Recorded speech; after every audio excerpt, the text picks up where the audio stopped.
Buenos días, mi nombre es Claire de Meservil López. Estoy muy contenta de poder contribuir con un pequeño aporte estos espacios de capacitación que están pudiendo disfrutar.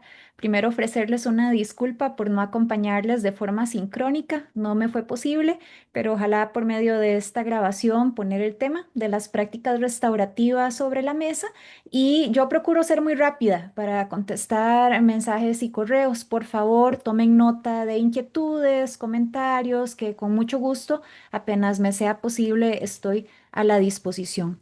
Voy a compartir mi pantalla para poder guiar mis ideas que les voy a compartir en este ratito sobre prácticas restaurativas en comunidades educativas y cómo también desde el quehacer en salud mental son muy importantes para ornamentar esta presentación. Incluí algunos de los elementos que se han usado en algunos documentos del Ministerio de Educación, que no son míos, pero que sí procuran representar que este tema no es totalmente novedoso para el ministerio. Ha sido un tema de interés y de práctica desde hace ya algunos años. Entonces, en el transcurso de este tiempo, lo que voy a procurar compartir con ustedes es que entiendo por un enfoque restaurativo y su aplicación directa en este quehacer, pero también desde una perspectiva de resiliencia y comunidad educativa, entendiendo que lo que trabajamos o este tipo de prácticas se mueven en un contexto específico y complejo, desde lo institucional, desde lo humano y desde pues también las adversidades que estamos navegando en la situación histórica, pero también en la realidad comunitaria, social y educativa que atravesamos. Y finalmente, mencionar algunas acciones que puedan aterrizar esta reflexión. Entonces, empiezo por, bueno, ¿qué son las prácticas restaurativas? Y acá me robé esta imagen, allí ustedes pueden ver un código QR que es del documento de gestión de la convivencia que, si no me equivoco, el Ministerio publicó en el año 2021, que me parece que es un documento muy rico, tiene que ver con la construcción de cultura de paz en entornos educativos. Y las prácticas restaurativas, como vieron en la portada de mi presentación, representan uno más de los elementos concernientes a la escucha activa y a la resolución de conflictos. En este documento, si ustedes lo escanean y lo descargan o posiblemente ya lo tengan y ya lo conozcan bastante bien, prácticas restaurativas es un tema que se describe en las páginas a partir de las 57, si no me equivoco. Entonces, por un par de páginas se desarrolla la base muy similar a lo que yo les voy a explicar el día de hoy. Cuando hablamos de prácticas restaurativas, es importante establecer de qué estamos hablando cuando decimos que algo es restaurativo. El verbo restaurar se utiliza para muchas cosas. Las personas que son restauradoras de arte en el Teatro Nacional, por ejemplo, o en cualquier otro tipo de trabajo artístico, con pinturas o esculturas, buscan devolverle su integridad después de un daño o un deterioro. La restauración dental, ¿no? Cuando vamos a que una especialista en dientes nos restaure una pieza que se quebró.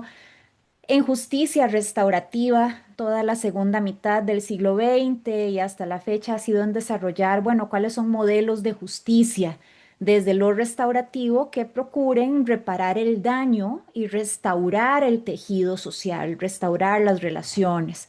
E inclusive se ha buscado hacer mucha investigación al respecto. Y en lo educativo no ha sido la excepción. Se ha procurado pensar cómo tomamos un enfoque más restaurativo a lo que es el abordaje relacional de la educación.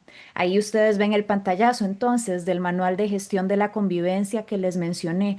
Entonces, prácticas restaurativas se puede aplicar a muchos campos muy distintos, pero en el educativo tiene una aplicación muy interesante, porque lo que está buscando es cómo a través de ciertas prácticas fortalecemos comunidad, fortalecemos relaciones interpersonales, reparamos el daño cuando éste se da y restauramos los vínculos humanos. Y en la comunidad educativa esto es muy importante porque la educación, de todas formas, es profundamente relacional. Entonces, para hablar sobre prácticas restaurativas, sí es importante hablar de principios éticos. ¿Cuáles son los pilares que sostienen una técnica que vamos a utilizar. Y esto para mí es importante porque la práctica por la práctica es vacía. Las técnicas, podemos conocer mil técnicas y habrá algunas que estén más populares o más conocidas, otras más novedosas o que no hemos practicado tanto, pero son medios para llegar a un fin. ¿Cuáles son esos fines? ¿Cuáles son esas raíces que sostienen todo lo demás en la práctica? Y aquí les planteo tres fundamentos claves en el abordaje de lo que son prácticas restaurativas, que lo que demuestran, como ustedes pueden ver en la imagen ahí, es que las prácticas restaurativas son uno más de los múltiples vehículos que podemos tener desde lo educativo, desde lo comunitario, desde lo relacional, para promover un ambiente de respeto a los derechos humanos. Entonces, en realidad son vehículos o instrumentos que nos siguen llevando a ese mismo fin común. Entonces, voy a describir estos tres. El primer principio es que toda práctica restaurativa ofrece un trato profundamente digno a todas las personas, sin importar lo que hayan hecho, sin importar lo que haya pasado. El segundo principio es que las prácticas restaurativas procuran mantener un alto control, es decir, una alta rendición de cuentas, a la vez que se ofrecen altos apoyos. Y el tercer principio es que las prácticas restaurativas son altamente participativas porque procuran que en la comunidad se genere un ambiente de confianza. Y para eso se busca que en la comunidad haya altos niveles de participación. Entonces voy a dedicarme a cada uno de estos pilares por unos momentos. El principio de dignidad personal, el trato digno, bueno, es básicamente un trato desde los derechos humanos, ¿no? Todas las personas, sin importar quiénes son, qué les ha pasado, de dónde vienen, qué hayan hecho, siempre merecen un trato digno, un trato respetuoso. En el trabajo con justicia, yo también con la Universidad de Costa Rica trabajo en investigación, acción con penal juvenil. Trabajamos el tema de justicia restaurativa y una colega mexicana, Marisol Ramírez Sánchez, que trabaja en Oaxaca, siempre nos decía y siempre continúa diciendo, estos muchachos son más que lo peor que han hecho. Estos muchachos tienen que saber que ellos son más que lo peor que han hecho. Y el trato digno tiene que ver con eso, inclusive si estamos lidiando con una persona con problemas conductuales muy difíciles, igual el trato respetuoso no está condicionado a su conducta. El trato respetuoso se lo vamos a dar siempre. Toda práctica restaurativa procura tratar a las personas con dignidad siempre. Claro, en la teoría suena muy bien, en la práctica, ¿cómo se hace? John Braithwaite es este criminólogo bastante famoso en el campo de justicia restaurativa. Él en 1989 saca su libro Crimen, Vergüenza y Reintegración y él una de las cosas que decía es, si vamos a tratar a las personas con profunda dignidad, tenemos que separar a la persona de la conducta. Una cosa es lo que la persona es como persona valiosa y otra cosa es lo que la persona hace. Y eso nos permite condenar la conducta mientras mantenemos el respeto a la persona. Entonces, uno de los ejemplos que decimos es, en lugar de decir Anita es una mentirosa, yo puedo decir Anita ha estado mintiendo varias veces. Entonces, en el primer caso, el problema es Anita, porque es mentirosa. En el segundo caso, el problema son las mentiras. Y ahí yo tengo la opción de buscar, bueno, ¿cómo trabajo con Anita contra las mentiras? ¿Ya? Entonces, esa separación es la que desde una práctica restaurativa procura mantener y alimentar ese trato digno de decir, yo trabajo con la persona para atender este problema, ¿no? Cómo trabajo en la concientización de la persona de que esto es un problema y cómo trabajo con la persona contra el problema. Entonces, ese es uno de los primeros principios.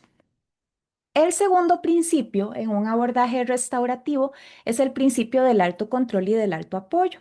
Desde mediados del siglo XX, Gleiser había desarrollado lo que le llamó en su momento la ventana de la disciplina social. En los años 90, esa ventana fue adaptada, perdón, por Paul McCall y Ted Wachtel para verse como algo parecido a lo que ustedes ven allí. Y lo que propone es que en las relaciones las personas van a responder mejor si trabajamos con ellas en lugar de hacerle las cosas a ellas o por ellas. Pone dos ejes, un eje vertical que es el eje del control, tiene que ver con la disciplina, tiene que ver con los límites, con las expectativas. Entre más hacia arriba en la flecha, más exigencias, más controles, más límites. Y el eje horizontal es el de los apoyos. Entre más hacia la derecha, más apoyos le ofrecemos a las personas. Y lo que la ventana propone es que si ofrecemos altos controles, pero bajos apoyos, nuestras prácticas son punitivas, ¿verdad? Lo que hacemos es buscar cómo a través de nuestras prácticas hacerle cosas a las personas para que conductualmente respondan como estamos esperando. Si por otro lado no controlamos y no apoyamos, todo está en el bajo, entonces nuestras prácticas son negligentes porque no estamos haciendo realmente nada. Y si ofrecemos altos apoyos pero bajos controles, nuestras prácticas son permisivas. Hacemos las cosas por las personas. María Montessori decía que una forma de amor es no hacer por las personas lo que pueden hacer por sí mismas. Entonces, desde un enfoque restaurativo, toda práctica restaurativa debe proponer altos controles y altos apoyos, hacer las cosas con la persona. Ahora, claro, esta ventana resulta muy interesante y cobra mucha popularidad en un contexto donde se trabaja mucho con justicia, ¿sí? Con entornos altamente controlados. Y podríamos debatir acerca de cómo la comunidad educativa también puede ser un poco así. Pero sí surgió la discusión de ¿estamos tratando de controlar a las personas? ¿O qué es lo que estamos tratando de controlar? Entonces eso ha surgido un poco de debate acerca de, bueno, estamos siendo igualmente autoritarios, pero con palabras más bonitas. Lo que para mí es muy valioso es que Dorothy Van Deering, que es una investigadora canadiense, desde el año 2013 dijo, bueno, juguemos un poquito con la ventana. Hablemos de la ventana no tanto como una ventana para la disciplina, sino como una ventana para las relaciones. Porque si yo tengo altas expectativas de que la persona sea capaz de hacerse responsable, altas expectativas de responsabilización, más bien eso es darle a la persona un lugar de dignidad porque yo estoy buscando que la persona responda, ¿no? Que la persona se haga responsable por sus acciones, por sus palabras, por sus decisiones, por su vida. Por supuesto, en la medida en la que somos sensibles también a su etapa del desarrollo, a su edad, a posibles situaciones de discapacidad, si es que las hay. Entonces, más que hablar de control, hablamos de responsabilización. Y ahí es donde Dorothy Van Deering decía, al final el objetivo es humanizar a la otra persona, ¿no? No hacerle cosas a la persona como si la persona fuera un objeto al que tengo que controlar, o no hacer nada como si las personas fueran objetos a los que puedo simplemente dejar de ver, dejar de responder, o hacer las cosas por las personas como si fueran objetos a los que hay que ir a salvar, a los que hay que ir a rescatar, que es el mensaje que se termina transmitiendo, ¿no? Yo te ofrezco mucho apoyo, pero hago las cosas por vos porque en el fondo creo que vos no vas a poder hacerlas. Entonces, la práctica restaurativa procura pues sacarnos a todas y a todos de esa zona de comodidad y decir, bueno, desde las capacidades que la persona tiene, ¿cómo le ofrecemos los apoyos necesarios para hacer las cosas con ella, pero permitiéndole que la persona sea la que se haga responsable, ¿no? Y entonces ahí vemos a las personas como sujetas de su vida, como sujetas de sus decisiones, como sujetas de sus actos. Entonces, ese principio de dignidad personal separó a la persona de su comportamiento y el principio de alto control y alto apoyo nos llevan al último principio, que es que toda práctica restaurativa busca ser altamente participativa. Busca generar confianza en la comunidad. No es algo que yo le hago a las personas, es un trabajo que hago con las personas. Eso por supuesto que requiere de dedicación, de tiempo, de presencia física, cognitiva y emocional. Ofrece también alternativas más sostenibles y más inesperadas, porque entonces ya no tenemos una respuesta que aplique para todas las situaciones. porque las respuestas a las situaciones las construimos en conjunto con el grupo. La confianza comunitaria parte de tres principios claves, que es abrir espacios de escucha activa para que las personas involucradas en un asunto participen, hablen, se les escuche. Ahí es donde ustedes han visto quizás que en círculos de prácticas restaurativas se pasa una pieza de diálogo para que todas las personas puedan ser escuchadas, o en el uso de las preguntas restaurativas se pasa un turno. En un turno yo le hago las preguntas a la otra persona para que conteste a cabalidad y luego a la siguiente, para que la participación pueda ser plena. Las personas en roles de toma de decisiones deben ser muy claras y muy transparentes, explicar, bueno, lo que vamos a hacer es esto, que eso lo que ofrece es estructura para la responsabilización. Y la estructura para asumir responsabilidades ofrece también seguridad emocional, que nos genera una claridad de expectativas. Sabemos qué es lo que hay que hacer, qué es lo que se espera de mí, qué es lo que se espera de los demás, y especialmente en comunidades educativas, donde como personas adultas ofrecemos un entorno que es sostén de la dinámica pues relacional y educativa que se está dando en cada comunidad. Entonces, esos son los tres principios claves, donde el primero es el trato digno. Separamos a la persona del problema. El problema es el problema y la persona es la persona, pero las personas no son problemas. Las personas son importantes, queremos retenerlas en el entorno educativo.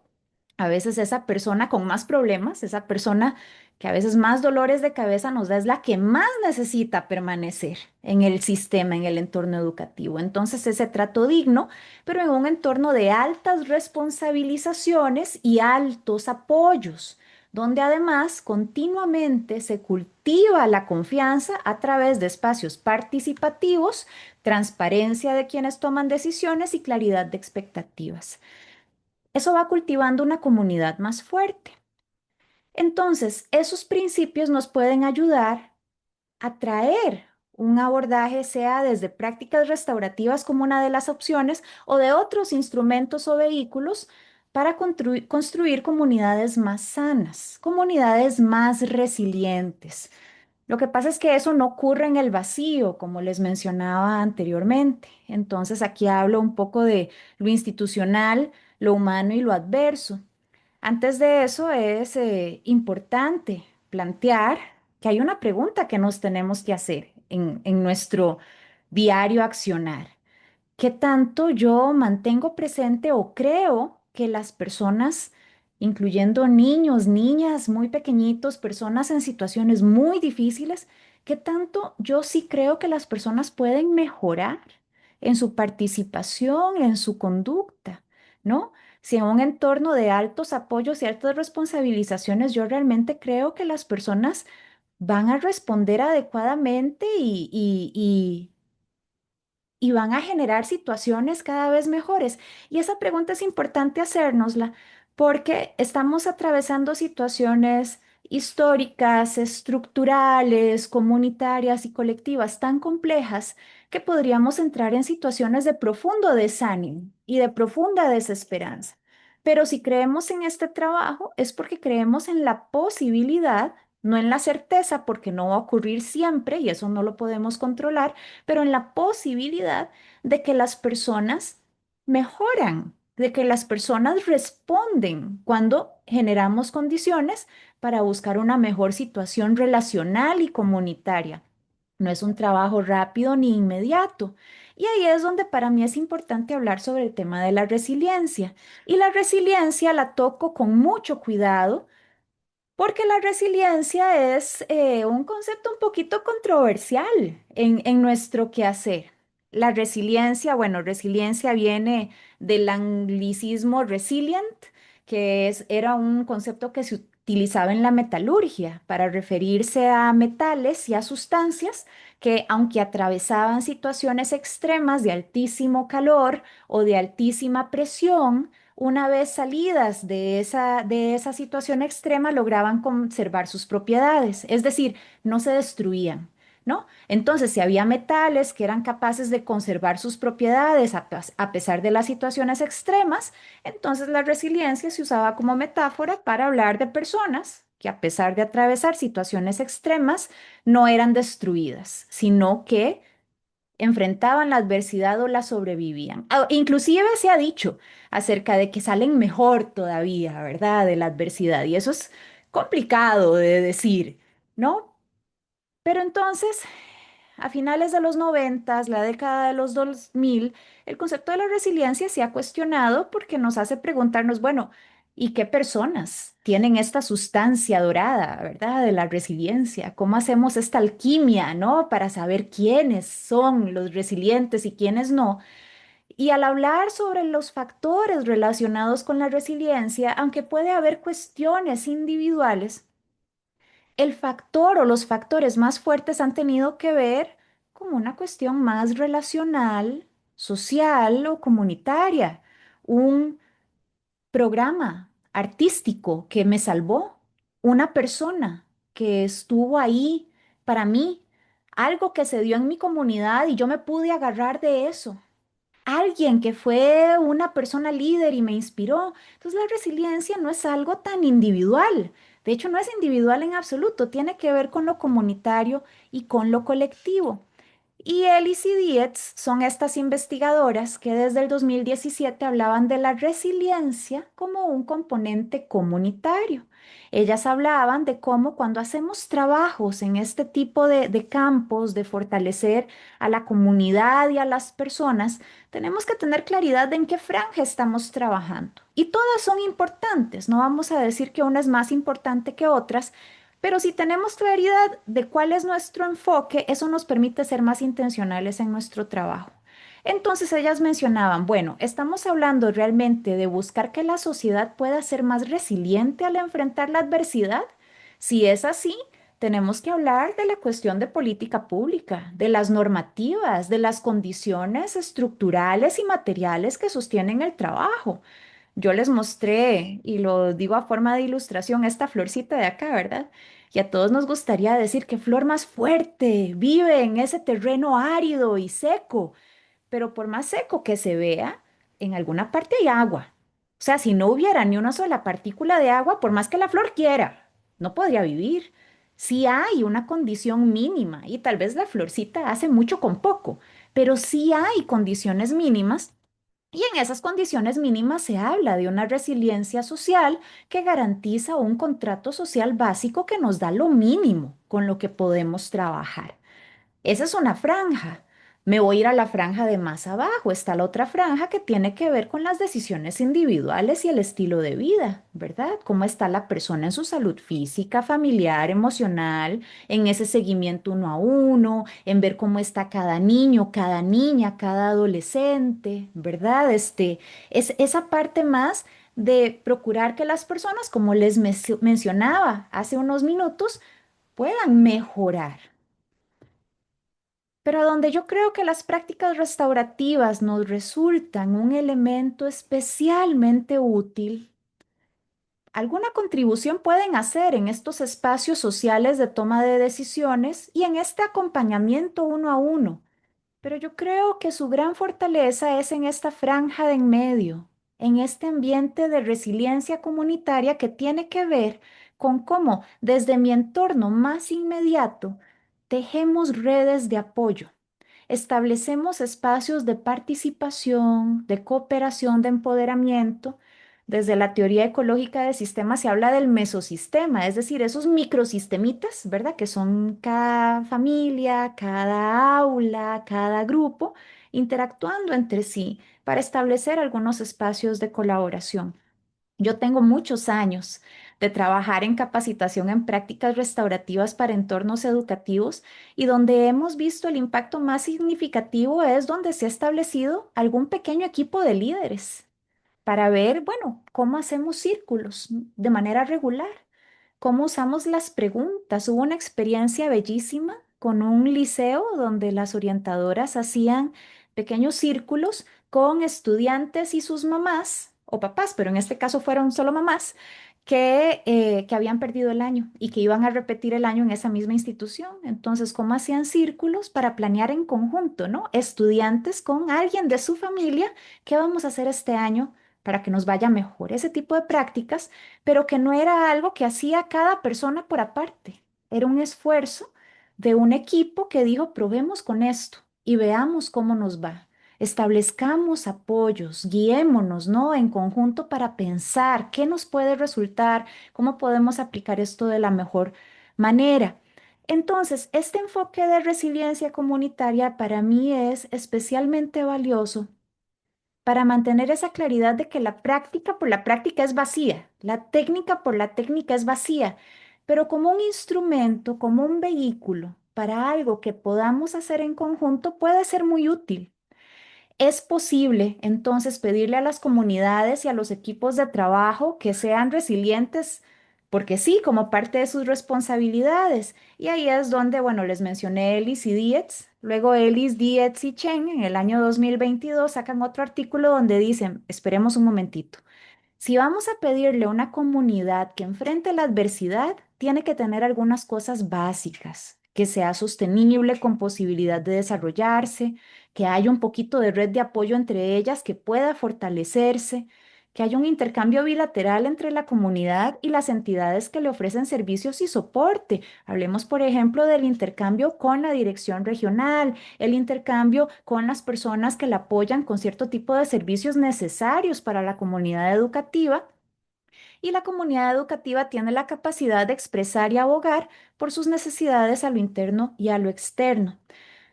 Nuevamente, puede parecer que me estoy desviando del tema de las prácticas restaurativas, pero mencionar estos asuntos de contexto es muy importante porque las prácticas restaurativas tienen como propósito el fortalecimiento de la comunidad, la reparación del daño y la restauración de las relaciones.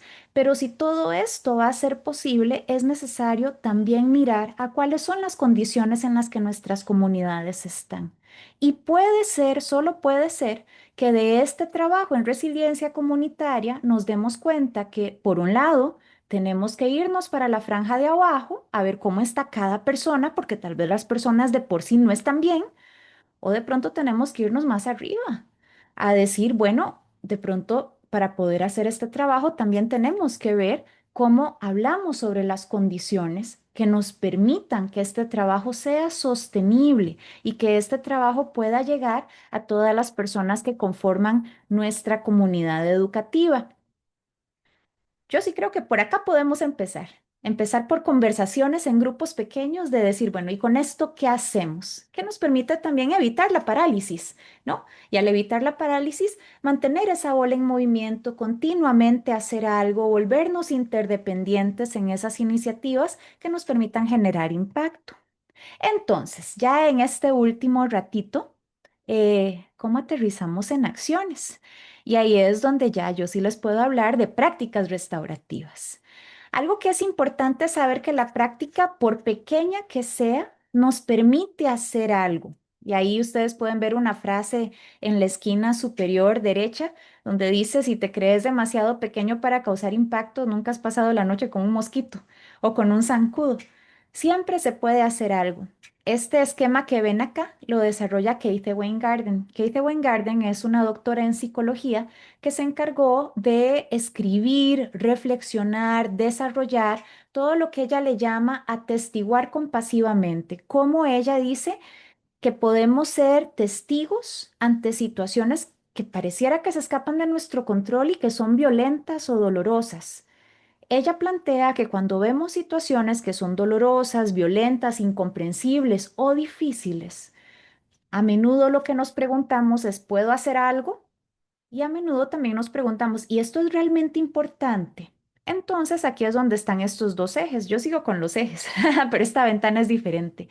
El eje vertical, entre más arriba es que yo soy más consciente de que esto que estoy viendo no es normal, no debería de ser normal y no está bien. Una situación de violencia que no está bien.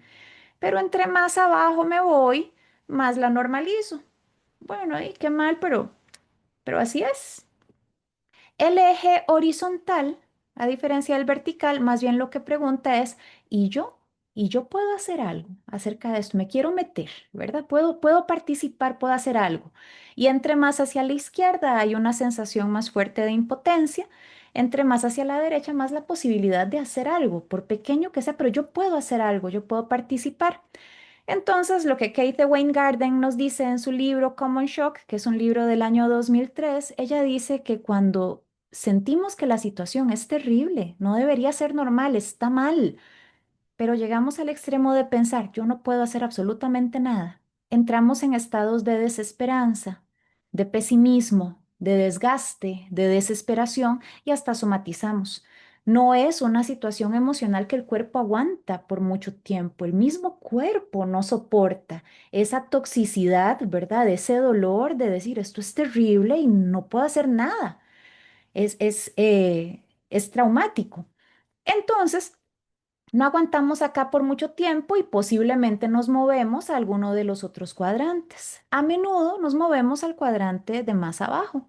Empiezo a normalizar la situación, me desensibilizo y ahí me vuelvo más indiferente, más individualista, ¿verdad? Entonces, sí, no puedo hacer nada y de por sí las cosas así van a ser y así van a seguir siendo.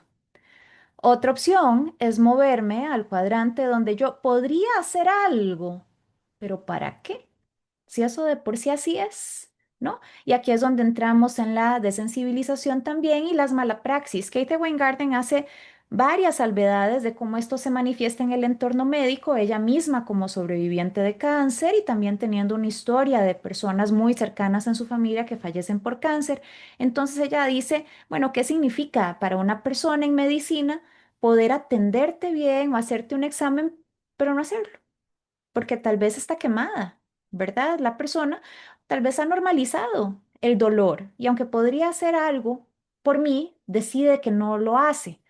Pasa parecido en las comunidades educativas. A veces activar un protocolo nos puede generar mucha ansiedad y los mismos protocolos es mejor tenerlos que no tenerlos, pero tampoco es que el protocolo en sí mismo es la solución a todos los problemas. Es necesario tenerlos y es necesario acatarlos.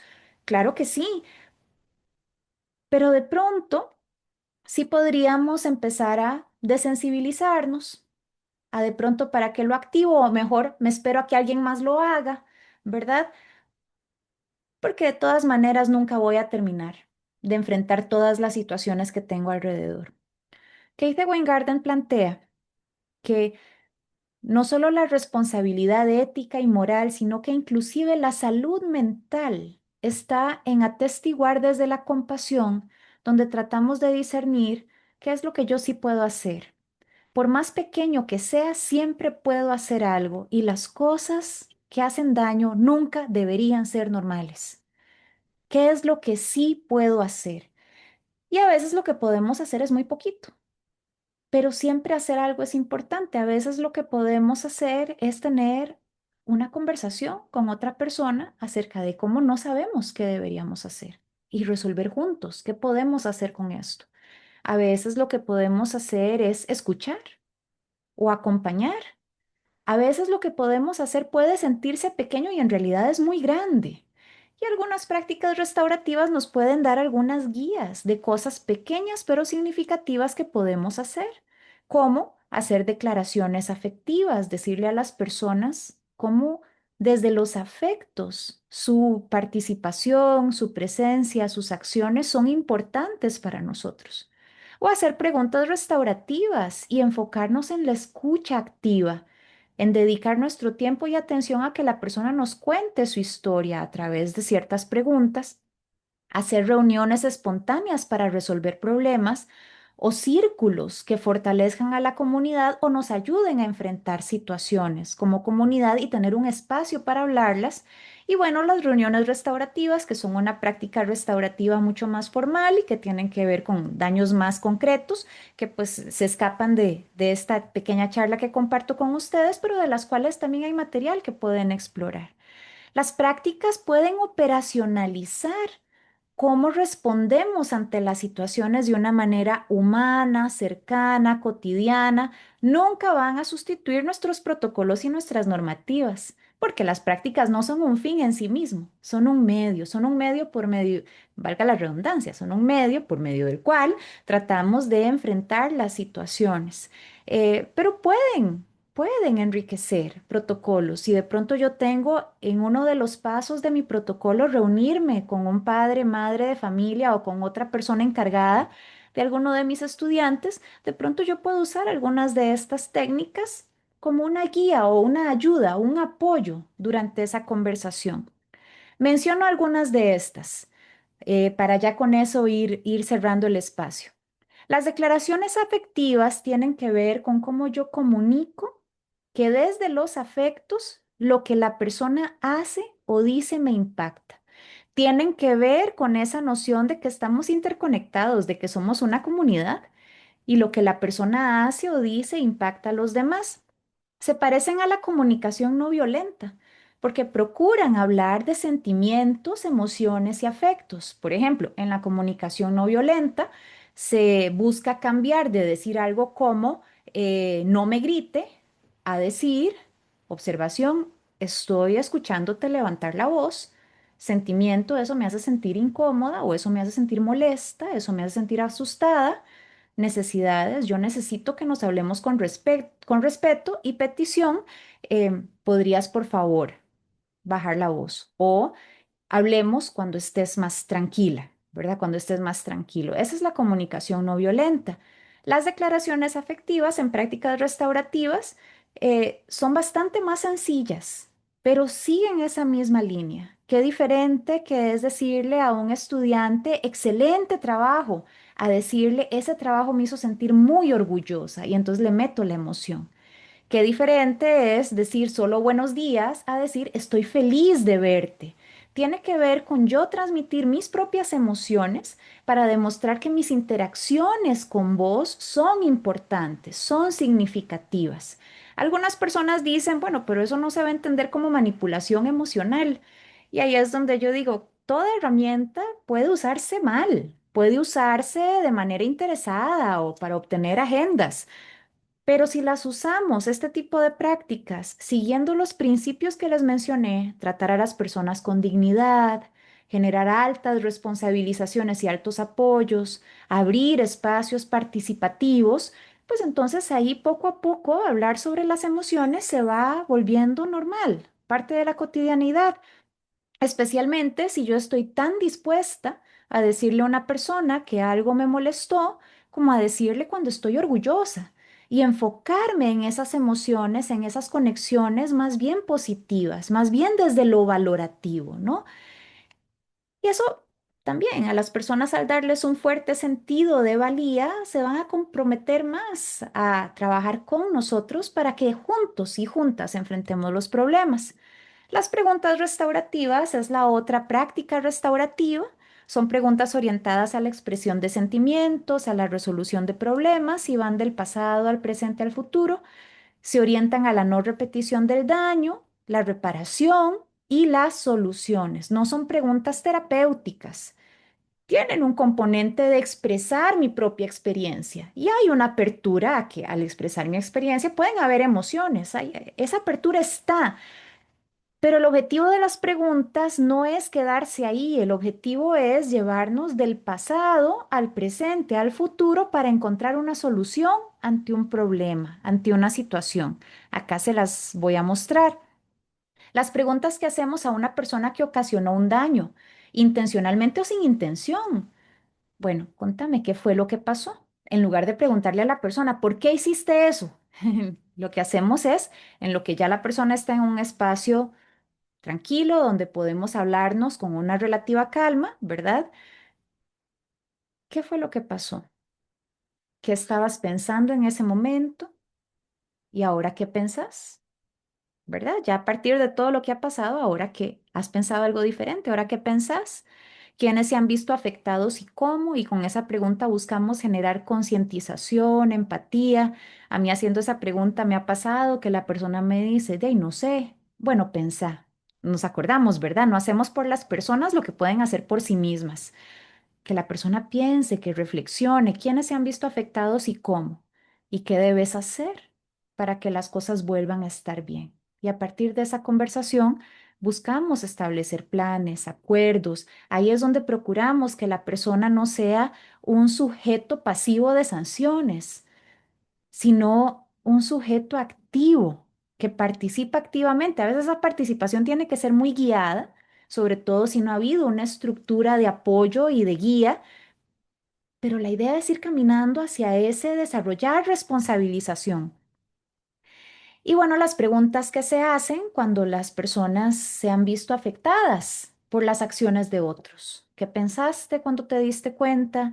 ¿Cómo esto te ha afectado a vos, a otras personas? ¿Qué ha sido lo más difícil para vos? ¿Qué hace falta? ¿Qué tiene que pasar para que las cosas puedan volver a estar bien? ¿Ven? Que van del pasado al presente, al futuro, procuran la expresión de emociones, pero por sobre todo buscan la solución de problemas, cómo construimos un futuro en el que podamos volver a convivir, ¿no?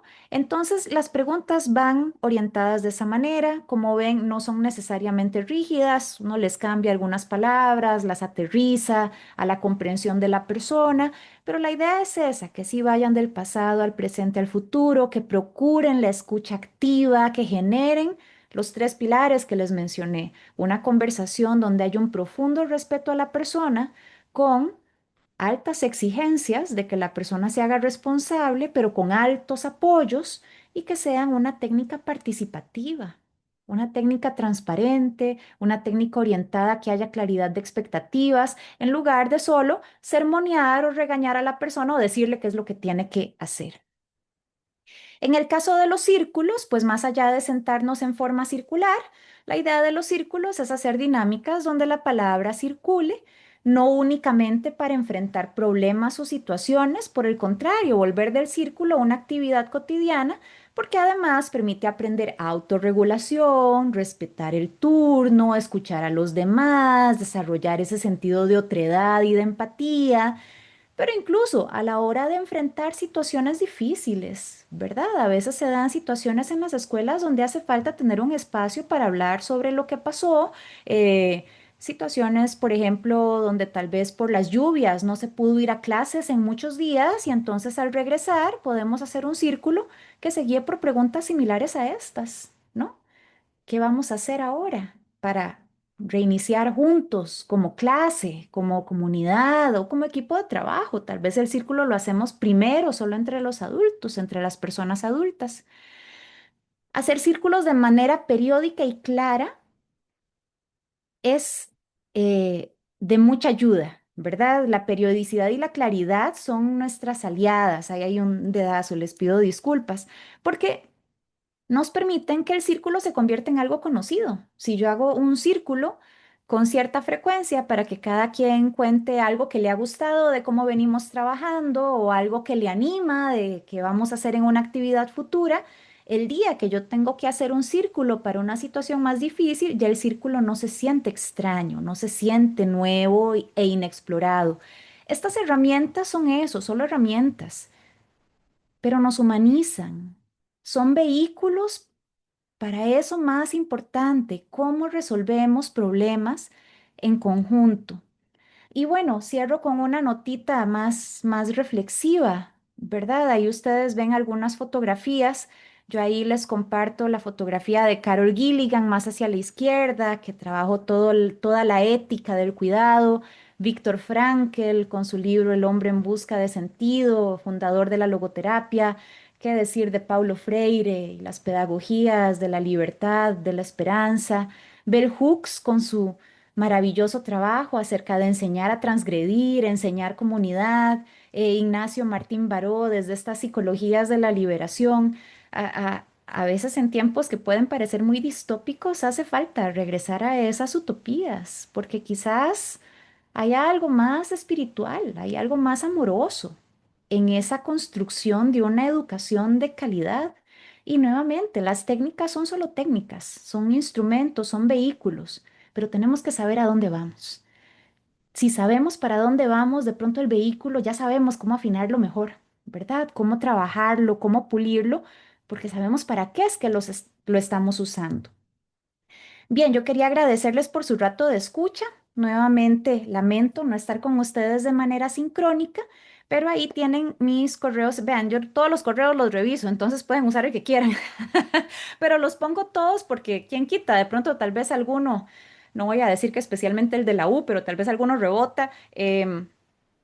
Estoy para servirles y espero que el resto de la jornada sea de muchísimo provecho y, y bueno, que disfruten de todo lo que viene.